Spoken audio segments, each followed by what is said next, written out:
Então, beleza, a gente já viu a anatomia ali do pulmão, as zonas condutoras, zonas respiratórias, como é que funciona a mecânica da ventilação, e aí um pouquinho aqui da troca de gases, como é que funciona. Então, a gente tem aqui no primeiro exemplo o oxigênio e aqui o CO2, tudo bem? A gente tem o alvéolo em cima, o sistema circulatório e o tecido lá embaixo. Quando a gente respira, que o ar entra aqui, o oxigênio entra no alvéolo, tem uma pressão grande. Então, a gente tem, por exemplo, aqui uma PO2 de 100 milímetros de mercúrio. Quando a gente compara a quantidade que tem aqui com a que tem aqui no tecido, no sistema circulatório, a PO2 do sangue venoso é de 40. Por quê? Porque o sangue ele deixou o oxigênio lá no tecido. Então, o sangue venoso ele é pobre em oxigênio. Então, quando o sangue venoso chega lá no pulmão, lá no alvéolo, ele tem uma PO2 só de 40. Então, como aqui no alvéolo tem 100 e aqui tem 40, por diferença de pressão, o oxigênio que está aqui pula para baixo e cai na circulação. E aí o que era 100 aqui vai virar 100 no sangue arterial. Então, por isso que o sangue arterial ele é rico aqui em oxigênio, sangue venoso pobre em oxigênio. E aí esse oxigênio que está aqui nas artérias, ele vai até a periferia, vai ser distribuído por todos os órgãos, até ela chegar no tecido, onde ele vai ser consumido. Lá no tecido, a gente utiliza o oxigênio para a produção de energia. Então, aqui a gente consome oxigênio, então aqui diminui. Quando o sangue chega rico em oxigênio, se aqui no tecido tem menos, porque ele está consumindo tudo, então o oxigênio que está aqui pula para o tecido, tudo bem? E aí a gente vê que não é todo o oxigênio que faz isso. Às vezes a gente tem a ideia de que aqui tem 100% de oxigênio, aí quando chega lá no tecido, todo o oxigênio cai e aí acontece uma troca, né? O oxigênio vai para a célula e a célula solta o CO2 e só volta CO2, mas na verdade volta oxigênio também, só que volta menos, tudo bem? E isso daqui, não sei se vocês já ouviram falar, se chama diferença arteriovenosa de oxigênio. É a diferença que tem entre a artéria, aqui em vermelhinho, e a veia em azulzinho, tudo bem? Então, o que é a diferença arteriovenosa de oxigênio? A gente consegue medir mais ou menos o quanto o nosso tecido está consumindo de oxigênio. Por exemplo, se eu tenho 100 aqui no meu sangue arterial e volta 40, quer dizer que está ficando 60 lá no meu tecido, tudo bem?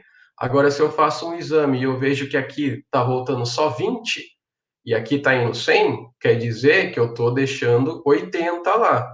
Então, eu consigo medir o quanto o meu corpo está precisando de oxigênio para fazer algum exercício ou para mesmo se manter vivo.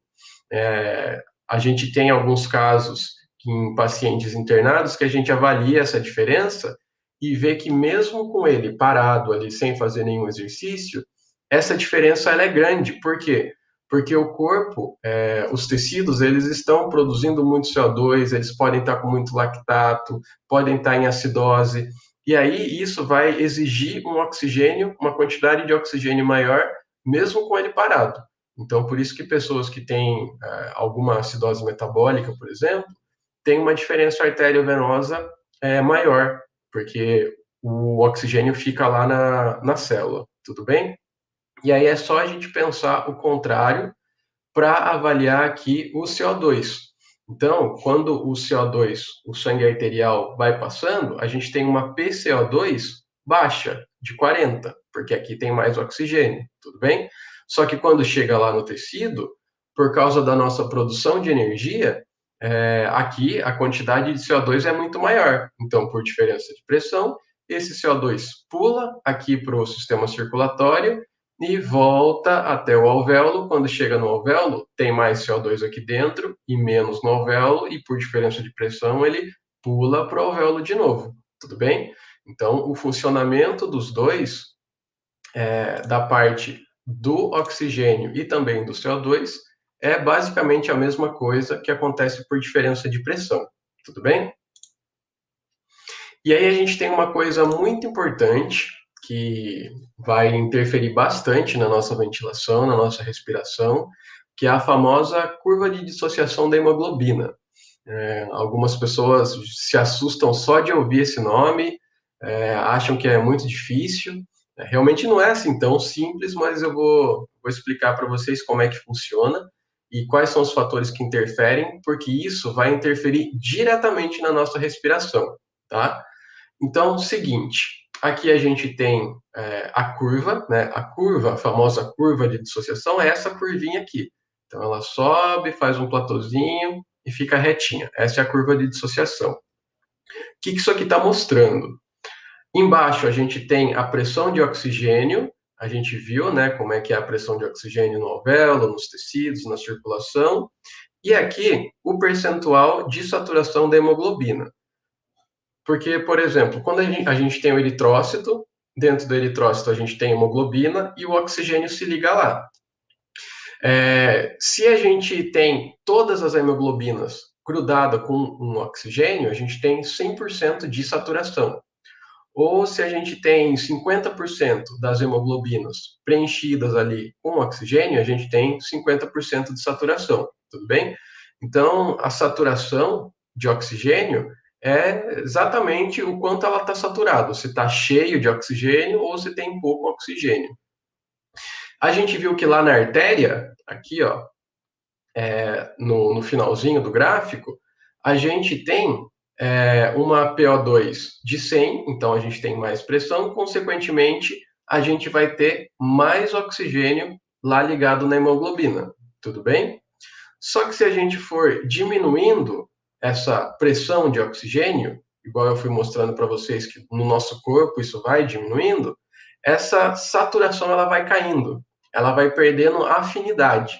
Então aqui ó, a gente vê que lá nas veias, que era uma pressão de 40, a gente tem uma saturação menor que 80%, tudo bem? Então o que isso significa? Quanto maior é a minha disponibilidade, a minha oferta de oxigênio, mais fácil a hemoglobina vai se ligar com o oxigênio. Então, quando a hemoglobina chega lá no alvéolo, tem bastante oxigênio. Então, ela está aqui em cima na curva. Então, a afinidade dela é alta. Ela vai, pega o oxigênio e gruda nela. Conforme a hemoglobina vai andando pelo corpo, aqui, ó, tem até a setinha nesse sentido, a pressão em volta dela de oxigênio vai caindo. Ó, aqui já está em 40.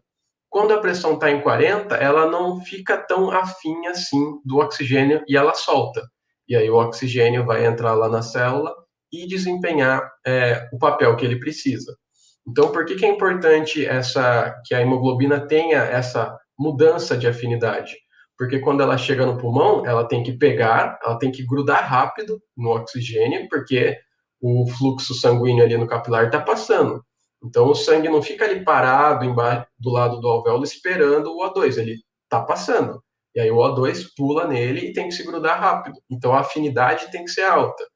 Quando chega no tecido, a hemoglobina precisa soltar esse oxigênio para o corpo fazer o exercício, para o corpo produzir energia.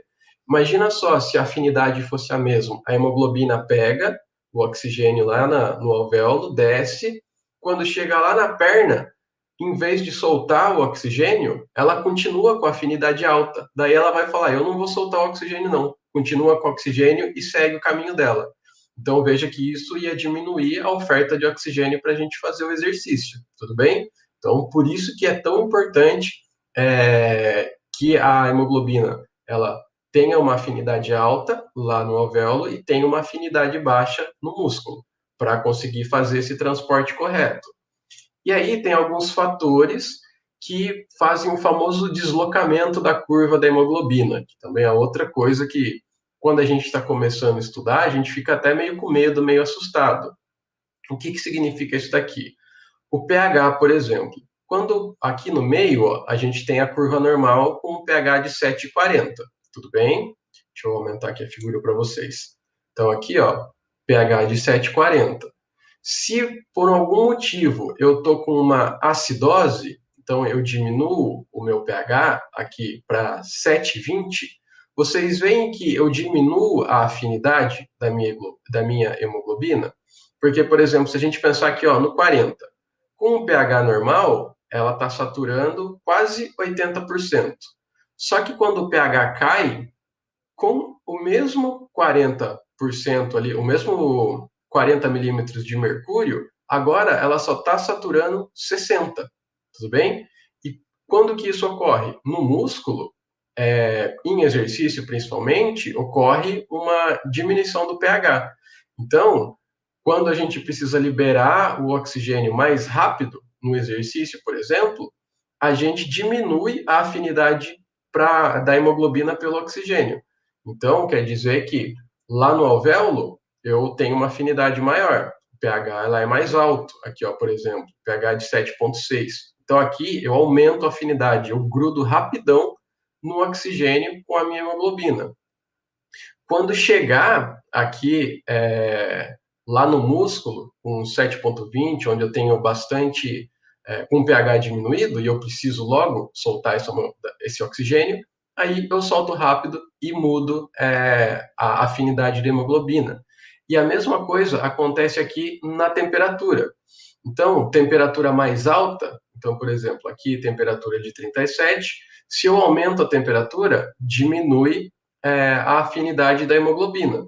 E aí é exatamente o que eu disse que acontece lá no músculo. O músculo, em exercício, ele vai ficando cada vez com um pH mais baixo e cada vez com uma temperatura mais alta. Então, eu vou diminuindo a minha afinidade da hemoglobina e com isso eu solto o oxigênio rápido para o músculo utilizar e lá no pulmão, lá nos alvéolos, eu pego a hemoglobina rápido para poder se ligar, pego o oxigênio rápido para a hemoglobina poder levar e distribuir durante o trajeto dela no tecido.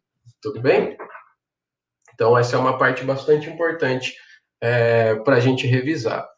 E aí, o que é essa mudança de CO2, de pH, o que isso vai interferir na nossa ventilação? Porque né, o curso aqui hoje, a propaganda que eu fiz era sobre ventilação, o quanto a gente respira durante o exercício e como isso é controlado.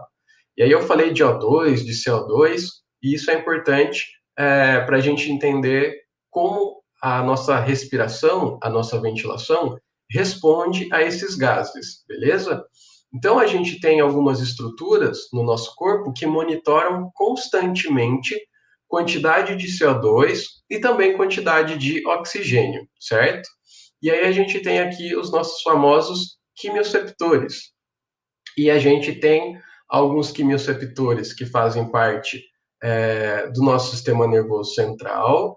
Então, principalmente lá no bulbo, a gente tem aqui dentro monitorando o líquido encefálico, quantidade de CO2, quantidade de oxigênio, e a gente também tem alguns corpos carotídeos, né, que a gente chama, corpos aórticos, algumas estruturas que ficam aqui principalmente na aorta e na carótida, que também monitoram a quantidade desses gases. Então, eu tenho uma medida que acontece lá no meu encéfalo, lá dentro do meu tronco encefálico. Então, aqui eu monitoro esses gases e aqui também eu monitoro esses gases.